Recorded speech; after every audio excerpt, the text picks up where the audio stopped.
죄에서 자유를 얻게 하는 보혈의 능력, 주의 보혈. 시험을 이기고 승리하니 참 놀라운 능력이로다. 주의 보혈 능력이 또다. 주의 피 믿어. 주의 보혈 그 어린 양의 매우 귀중한 피로다. 육체의 정욕을 이길 힘은 보혈의 능력. 주의 보혈 정결한 마음을 얻게 하니 참 놀라운 능력이로다. 주의 보혈 능력이 또다. 주의 피 믿어. 주의 보혈 그 어린 양의 매우 귀중한 피로다.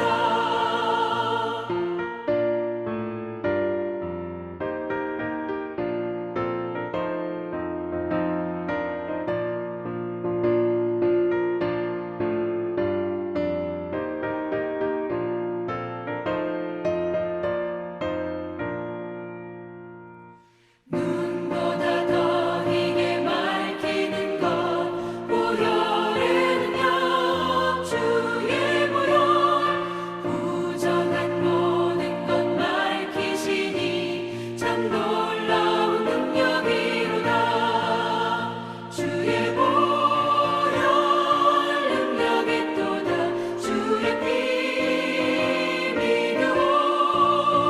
주의 보혈 그 어린 양의 매우 귀중한 피로다. 구주의 복음을 전할 제목 보혈의 능력. 주의 보혈 날마다 나에게 찬송 주니 참 놀라운 능력이로다. 주의 보혈 능력이 또다. 주의 피 믿어. 주의 보혈 그 어린 양의 매우 귀중한 피로다.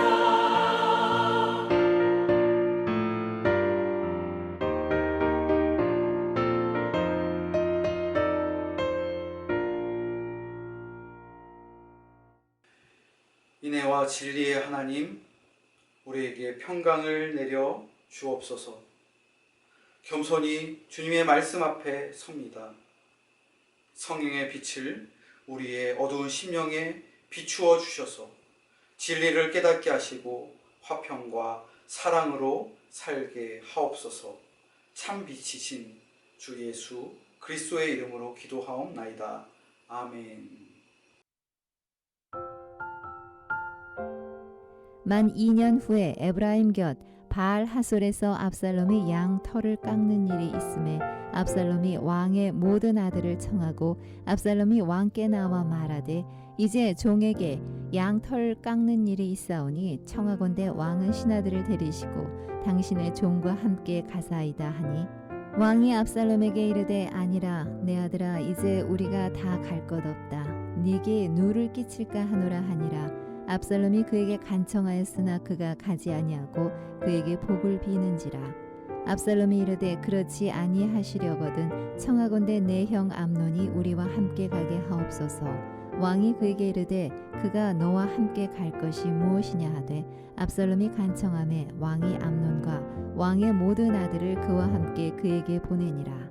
압살롬이 이미 그의 종들에게 명령하여 이르기를 너희는 이제 암논의 마음이 술로 즐거워할 때를 자세히 보다가 내가 너에게 암논을 치라 하거든 그를 죽이라. 두려워하지 말라. 내가 너희에게 명령한 것이 아니냐. 너희는 담대히 용기를 내라 한지라. 압살롬의 종들이 압살롬의 명령대로 암논에게 행하매 왕의 모든 아들들이 일어나 각기 노새를 타고 도망하니라. 그들이 길에 있을 때 압살롬이 왕의 모든 아들들을 죽이고 하나도 남기지 아니하였다는 소문이 다윗에게 이르매 왕이 곧 일어나서 자기의 옷을 찢고 땅에 드러눕고 그의 신하들도 다 옷을 찢고 모셔 선지라. 다윗의 형 시므아의 아들 요나답이 아뢰어 이르되 내 주여 젊은 왕자들이 다 죽임을 당한 줄로 생각하지 마옵소서. 오직 암논만 죽었으리이다. 그가 압살롬의 누이 다말을 욕되게 한 날부터 압살롬이 결심한 것이니이다. 그러하온즉 내 주 왕이여 왕자들이 다 죽은 줄로 생각하여 상심하지 마옵소서. 오직 암논만 죽었으리이다 하니라. 이에 압살롬은 도망하니라. 파수하는 청년이 눈을 들어보니 보아라 뒷산 언덕길로 여러 사람이 오는도다. 요나답이 왕께 아뢰되 보소서 왕자들이 오나이다. 당신의 종이 말한 대로 되었나이다 하고 말을 마치자 왕자들이 이르러 소리를 높여 통곡하니 왕과 그의 모든 신하들도 심히 통곡하니라.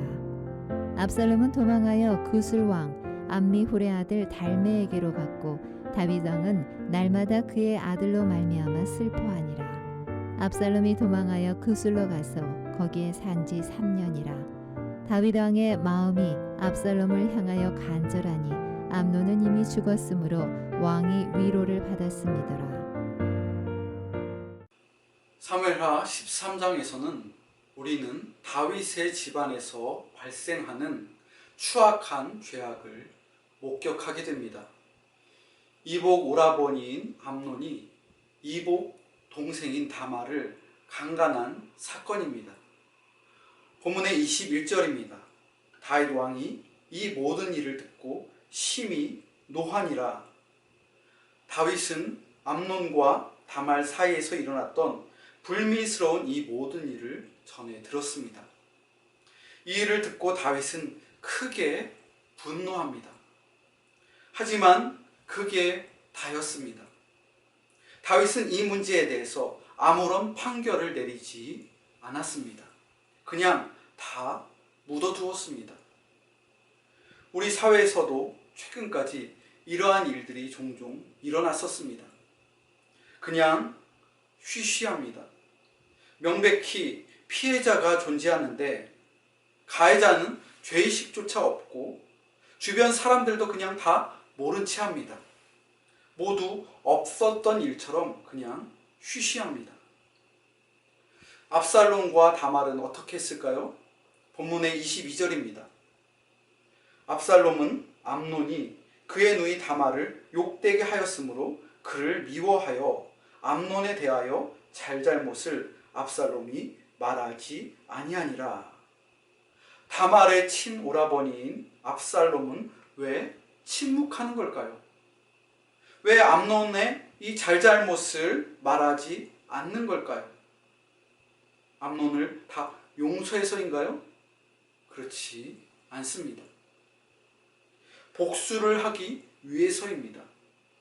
압살롬의 마음속에는 꺼지지 않는 증오심이 불타오르기 시작합니다.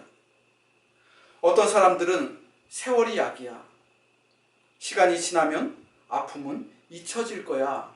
이렇게 위로를 합니다. 그런데 정말로 시간이 지나가면 잊혀집니까? 니체와 같은 철학자들은 과거에 당한 악행에 대해서 아무 일이 없었던 것처럼 의연하게 생각하고 의연하게 행동하라고 조언을 합니다. 별일 아니야. 재수없게 돌부리에 걸려서 넘어졌을 뿐이야. 긍정적으로 생각하고 적극적으로 인생을 살아가라고 그렇게 조언합니다. 정말로 세월이 지나면 잊혀질까요? 긍정적으로 생각하면 과거에 당한 그 악행을 잊고 그리고 그 악행으로부터 자유롭게 되고 벗어날 수 있을까요? 압살롬과 다말을 보면 그들은 이 일을 결코 잊을 수가 없었습니다. 오히려 복수심이 더 커졌습니다. 압살롬은 암논을 살해하기 위해서 2년 동안이나 복수의 칼날을 갈며 살인을 치밀하게 계획합니다. 23절에 보면 만 2년 후에라고 증언하고 있습니다.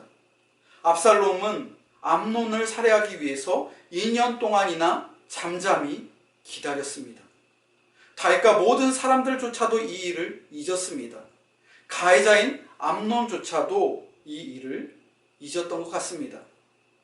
압살롬은 양털을 깎는 날에 다윗과 모든 왕자들을 초청합니다. 양털을 깎는 날은 목축업을 하는 사람들에게는 1년 중에 가장 기쁜 날입니다. 압살롬은 자신이 주관하는 목장에서 큰 잔치를 준비하고 모든 왕자들을 초청합니다. 하지만 이 잔치의 목적은 암논입니다. 압살롬은 오로지 암논 한 사람만을 노렸던 것입니다. 암논이 마음을 놓고 술에 취해 있을 때 주저하지 않고 암논을 무참히 살해하였습니다. 흥겨운 잔치가 갑자기 테러로 변했습니다. 다윗의 첫 번째 아들인 왕자 암논이 살해당했기 때문입니다. 잔치는 순식간에 아수라장이 됩니다. 나머지 왕자들은 사색이 되어서 도망치기에 급급합니다.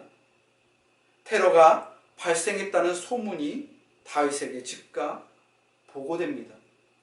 압살롬이 왕가 전체를 상대로 반란을 일으켜서 왕의 모든 아들들을 하나도 남기지 않고 죽였다는 소문이 다윗에게 전해집니다. 다윗은 이 소문을 듣고 그 자리에서 옷을 찢고 땅에 들어 누웠습니다. 다윗의 신하들도 일제히 다 옷을 찢고 그 왕 앞에서 함께 우왕좌왕하고 있습니다. 우리는 여기에서 다윗의 믿음 없는 모습을 확인할 수 있습니다. 다윗은 확인되지 않은 소문을 믿고 옷을 찢고 그 자리에 쓰러졌습니다. 여러분, 이러한 모습은 지도자의 모습이 아닙니다. 국가가 위기 상황에 닥치게 되면 지도자는 이성을 잃으면 안 됩니다. 나라를 뒤흔드는 테러가 발생하거나 전쟁이 발발하거나 가슴 아픈 일이 발생하게 되어도 지도자는 결코 흔들려서는 안 됩니다. 지도자는 사태를 정확하게 파악해야 할 책임이 있습니다. 심지어 가족 안에서 일어난 일이라 할지라도 지도자는 정신을 잃으면 안 됩니다. 여러분, 믿음이 무엇입니까? 소문만 듣고 놀라 자빠지는 것이 믿음인가요? 다윗은 자신의 자녀의 문제 앞에서 믿음을 잃었습니다. 다윗은 무엇보다도 진실을 먼저 확인해야 했습니다. 진실이 무엇이었습니까? 오직 암논만 죽었습니다. 다른 왕자들은 다 무사하였습니다. 이 사건의 진상은 압살롬의 반역이 아니라 압살롬의 개인적인 복수인 것이 밝혀집니다. 다윗의 집에서 왜 이런 불미스러운 일이 연속적으로 발생하게 된 걸까요? 그 책임은 무엇보다도 다윗에게 있습니다. 잠언 23장 13절로 14절을 보면 자녀 양육에 대해서 잘 가르쳐주고 있습니다. 아이를 훈계하지 아니하려고 하지 말라. 채찍으로 그를 때릴지라도 그가 죽지 아니하리라. 내가 그를 채찍으로 때리면 그의 영혼을 수월에서 구원하리라. 다윗은 암논을 책망하지 않았습니다. 그의 죄를 책망해야 하는데 책망하지 않았습니다. 다윗이 책망하지 않았기 때문에 압살롬의 복수심이 발동하게 된 것입니다. 만일 다윗이 암논이 다말을 범했을 때 그를 불러다가 다말과 압살롬 앞에서 심하게 책망을 하고 암논의 죄를 많은 사람들 앞에서 밝히 드러내었더라면, 그리고 다말의 수치를 씻어주었더라면 이러한 비극은 발생하지 않았을 것입니다. 하지만 다윗은 암논의 일을 수치스러운 일로 치부하며 그냥 덮었습니다. 다윗의 이러한 무책임 때문에 다윗은 암논도 잃고 나중에 압살롬도 잃고 딸인 다말도 잃었습니다. 여러분, 죄는 독버섯과 비슷한 속성이 있습니다. 죄는 음지에서 항상 번성합니다. 수치스럽다고 죄를 은폐하고 감추면 독버섯은 음지에서 점점 더 잘 자라게 됩니다. 다윗의 집안에서 처음 발생했던 이 독버섯을 양지로 드러내어서 바로 잘라내었더라면 이러한 살인까지는 발생하지 않았을 것입니다. 아버지 다윗을 상대로 반역과 살상이 반복되지 않았을 것입니다. 여러분, 죄는 감추면 안 됩니다. 죄는 드러내야 합니다. 수치스럽고 힘들어도 죄는 폭로해야 합니다. 죄는 폭로되는 순간 그 영향력을 잃게 됩니다. 오늘의 말씀을 묵상하면서 여러분의 가정을 한번 돌아보시기 바랍니다. 그리고 여러분 자신을 한번 돌아보시기 바랍니다. 내 안에, 그리고 우리 가정 안에 은밀히 자라고 있는 독버섯이 있다면 무엇입니까? 죄를 그냥 덮지 마십시오. 하나님 앞에서 드러내십시오. 죄를 책망하십시오. 용서와 화해는 죄를 밝히 드러내고 책망하는 데에서 시작함을 꼭 기억하시기 바랍니다. 이 시간 함께 말씀을 기억하면서 기도하겠습니다. 내 안에 감추어져 있는 죄악이 하나님 앞에 밝히 드러나게 하시고 용서받게 하옵소서.